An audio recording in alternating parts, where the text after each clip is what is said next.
पिरो खाँदैन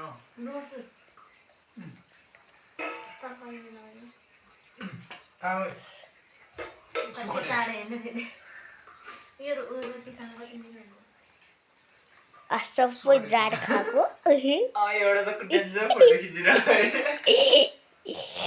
मम्मीसँग पठाइदिने हो मै पठाइदिन्छु अगाडि नै आज मात्रै हो खाना त्यसपछि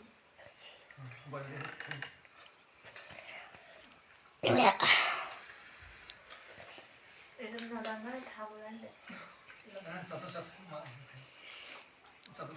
रोटी खा नानीले जाड खाएको तिमी खाने बाबु खाना को खानु खाऊ मलाई दिदीले